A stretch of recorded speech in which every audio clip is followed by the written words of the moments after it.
Aquarians, let's see कि 7 दिसंबर 2025 का divine message, God is guidance, universal message क्या है एट प्रेजेंट। आज आपको क्या सुनने की ज़रूरत है, भगवान, ईश्वर, यूनिवर्स आपसे क्या कहना चाहता है। सो लेट्स सी कि क्या मैसेज हमें मिलते हैं। ये रीडिंग जो है वो आज की पर्टिकुलर सिचुएशन, आज आने वाली कोई भी सिचुएशन जिसमें आपको कैसे एक्ट करना है उसके रिगार्ड में हो सकती है, या फिर आपकी लाइफ की ओवरऑल सिचुएशन के रिगार्ड में हो सकती है जिसमें अभी आपको कुछ सुनने की या समझने की ज़रूरत है। तो सबसे पहले देखते हैं 7 दिसंबर की ओवरऑल एनर्जी क्या रहेगी एक्वेरियंस के लिए, क्या एक्सपेक्ट कर सकते हो आप, आज के दिन की एनर्जी क्या है, फिर उसके ही अकॉर्डिंग गाइडेंस लेंगे। Please universe, please divine power, please spirit guides, please give the accurate message which I remember higher goods. Thank you so much. Overall energy for Sun, Moon, Venus, Rising, Aquarius.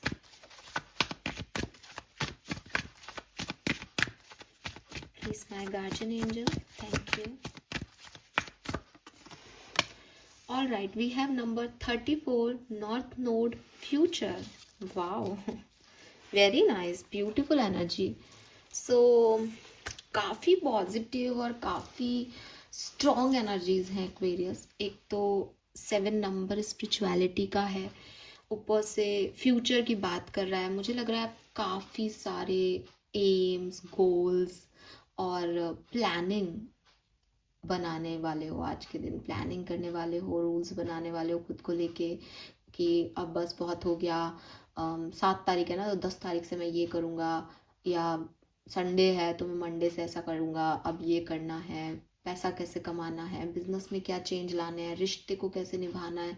तो बहुत ज़्यादा मतलब क्या करना है, possibilities life की, उनके ऊपर आपका फोकस है। स्पिरिचुअलिटी की तरफ आपका फोकस है। भगवान, लक्ष्मी माँ, पैसा, आपको कहीं से आज पैसा मिल सकता है। मे बी आपने किसी को मनी दी थी, वो मनी आपको मिल रही है, आपको अच्छे रिटर्न्स मिल सकते हैं, कोई गेन हो सकता है, कोई गिफ्ट मिल सकता है, कोई मैटेरियलिस्टिक गेन है, ठीक है, या आपने कहीं पैसा लगाया था तो वो डबल ट्रिपल हो जाए। कोई गुड न्यूज़ अबाउट मनी आपको मिल सकती है, या कोई गिफ्ट मिल सकता है जिससे आप बहुत खुश हो जाओगे। एंड कैसे आपको ये सब चीज़ें पानी है, वो भी मुझे आपकी सोच में दिख रहा है। मतलब आपकी ये सोच भी रहेगी कि मैं और पैसा कैसे कमाऊँ, इसको कहाँ इन्वेस्ट करूँ कि मुझे पैसा का रिटर्न अच्छा मिले। कोई ऑप्शन आपके पास आ सकता है जो बहुत बढ़िया हो, ये मुझे यहाँ पे दिख रहा है। So north node is all about भविष्य, भविष्य में क्या करना है, भविष्य की क्या प्लानिंग होनी चाहिए। 2026 की रीडिंग सुन रहे हो आप, 2026 के बारे में सोच रहे हो, अगला साल कैसा होगा, अगले साल में क्या करना है, कुछ ऐसी प्लानिंग्स मुझे दिख रही है। लेकिन बहुत स्ट्रॉन्ग और बहुत पॉजिटिव एनर्जी है। लेट्स सी गाइडेंस क्या है इस तरह की एनर्जीज में। जनरली संडे है 7th को, मैं मानती हूँ संडे को आदमी रिलैक्सेशन मोड में रहता है, बट आपके लिए, आपके साथ उल्टा है। आप आज ज़्यादा तरकीबें लगा रहे हो, सोच रहे हो, समझ रहे हो सिचुएशन को। वेरी नाइस, बट पास्ट में जीने से तो अच्छा है फ्यूचर में जीना। We have come to the age.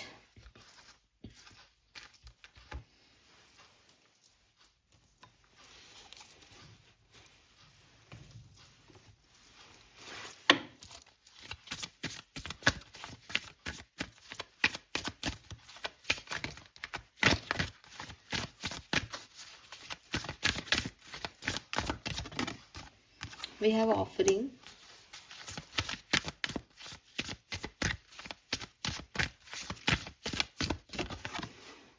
we have decisions, ठीक है।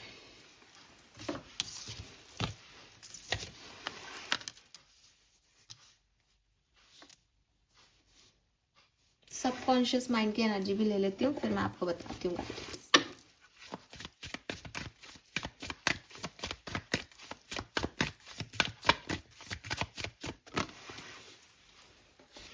इनर बैलेंस, ठीक है। सो कलर ऑफ द डे अगर मुझे आप पूछेंगे तो मैं कहूँगी रेड कलर, रेड या पिंक के कोई भी शेड आप पहन सकते हो, ठीक है। दिन के बारे में मैं आपको बता चुकी हूँ, कहीं ना कहीं एक फ्यूचरिस्टिक डे है आपका। कहीं ना कहीं ज़्यादा पैसा कमाना, ज़्यादा अच्छा बनना, ज़्यादा अच्छा दिखना, जिम जाना है कि नहीं, खाने में क्या खाऊंगी कल, या भविष्य में मेरे को क्या क्या काम करने हैं, मेरे क्या पेंडिंग काम है, मुझे अगर ज़मीन लेनी है तो मुझे क्या करना है, मुझे कोई वेबसाइट लॉन्च करनी है तो मुझे उसके लिए क्या करना होगा, अब आगे के गोल्स क्या हैं। ये आपका दिन है। गाइडेंस आपके लिए ये आ रही है एक्वेरियस कि सिर्फ सोचने से कोई भी काम नहीं होता, ठीक है। तो एक तो मैं संडे की रीडिंग कर रही हूँ, लेकिन इतनी इतनी एक्टिव एनर्जीज आ रही है यहाँ पे। गाइडेंस भी आपको यही कह रहा है दैट उठो, खड़े हो, काम करो। सोच के क्या है कि 2026 में ये होगा। तो अगर आप बहुत ज़्यादा सिर्फ अगर आप मतलब कुछ मिल नहीं रहा आपको, और सिर्फ आप जैसे मैंने बोला भी था शायद कि टैरो रीडिंग्स देख रहे हो 2026 की, और फिर सोच रहे हो अरे 2026 मेरे लिए ऐसा है, मैं ये कर लूँगा। इस पर्टिकुलर टाइम पे आपके लिए गाइडेंस आ रहा है, अगर आप इस एनर्जी में जाते हो आज के दिन, कि सिर्फ सोचने से कोई भी काम नहीं होता। सोचने से ना पैसा आता है, सोचने से ना ज़मीन ली जाती है, सोचने से ना आप आगे बढ़ते हो। तो आपको एक्शन लेना पड़ेगा। तो बजाय कि आप अपना आधा दिन ये सोचने में बिताओ कि आप कल क्या करोगे, आप आज ही वो काम करो। लोग कहते हैं ना कल कभी नहीं आता, तो उस कल के इंतज़ार में मत बैठो। फ्यूचरिस्टिक अप्रोच अगर रखी है तो हो सकता है आउटकम फ्यूचर में ही आए, लेकिन उसके लिए आज क्या कर सकते हो वो ज़रूर एक्शन लो। बैठ कर के सोचना गलत है आपके लिए। दूसरी चीज़, जो चीज़ आपके हाथ में है एक्वेरियस, उस पे काम करो। और जो चीज़ आपके हाथ में है ही नहीं, उसे यूनिवर्स को सरेंडर कर दो। फॉर एग्जाम्पल, अगर हम गीता की बात करते हैं, गीता का जब ज्ञान भगवान श्री कृष्ण गीता का ज्ञान दे रहे थे अर्जुन को, तब कुछ चीज़ें जैसे कौन मारा जाएगा, कौन रह जाएगा, कौन जिंदा बचेगा, ये नहीं अर्जुन के हाथ में था। तो श्री कृष्ण ने उनको यही कहा कि तू ये मत सोच कि इसमें से क्या बचेगा, तू जीत जाएगा, ये जीत जाएंगे, ये हार जाएंगे, वो जीत जाएंगे। तो इतना दिमाग तू मत लगा, क्योंकि तेरे बस में है ही नहीं। तू सोचे कि मैं मार दूंगा उनको, तू कौन मारने वाला हो रहा है। अगर मेरे को बचाना होगा किसी को तो मैं बचाऊंगा। अगर किसी की उम्र ज़्यादा देनी है और अगर किसी को मारना है तो तेरी मेरे को ज़रूरत नहीं है, वो वैसे भी जाएगा।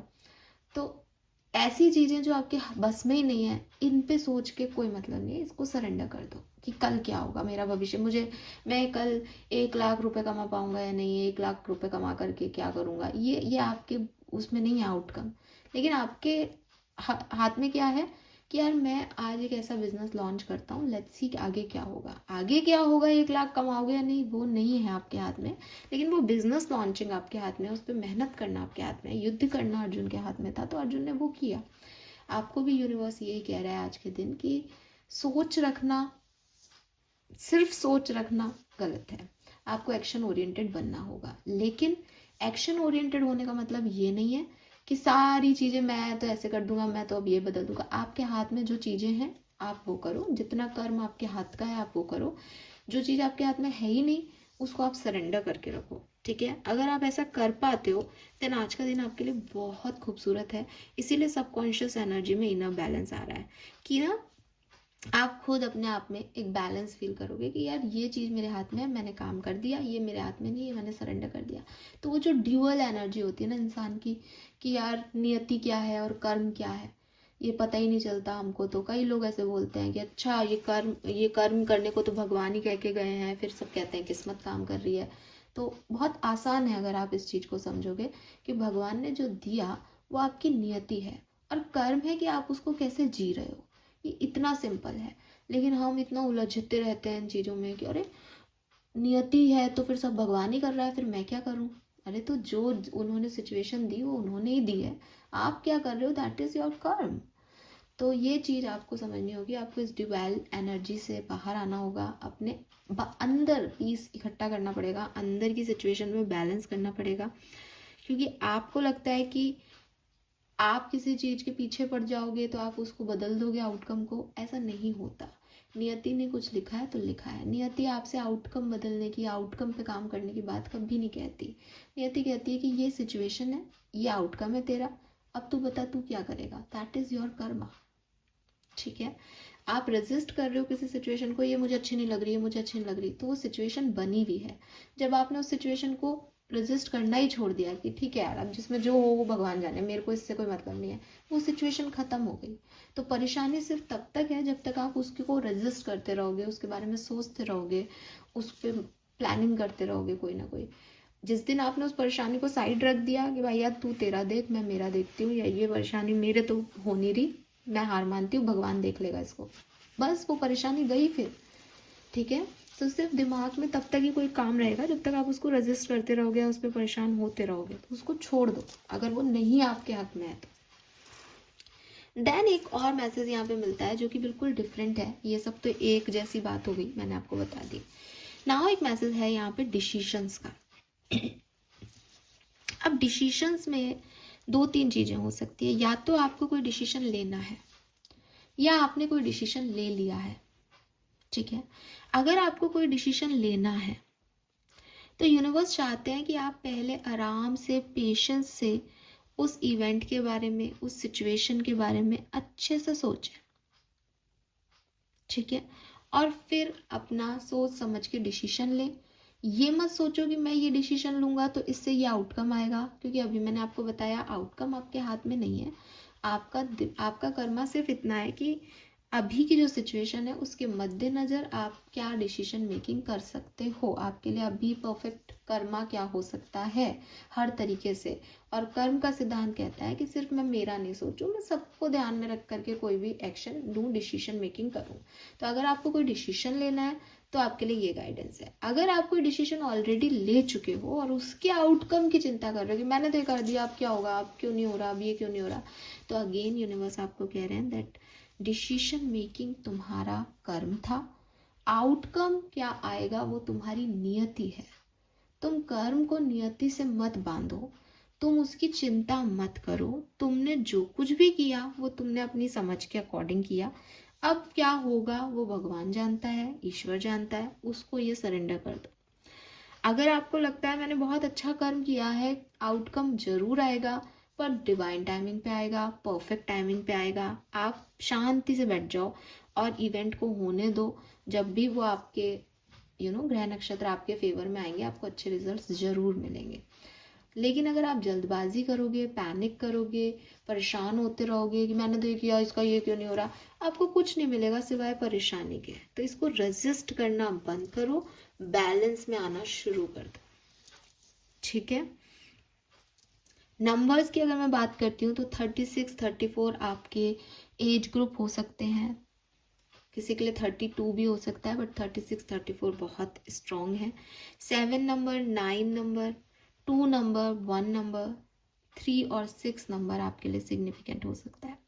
ठीक है, this is all for you Aquarius. Hope ये आपसे रेजोनेट होगा। चैनल को लाइक और सब्सक्राइब कीजिएगा। Bye bye.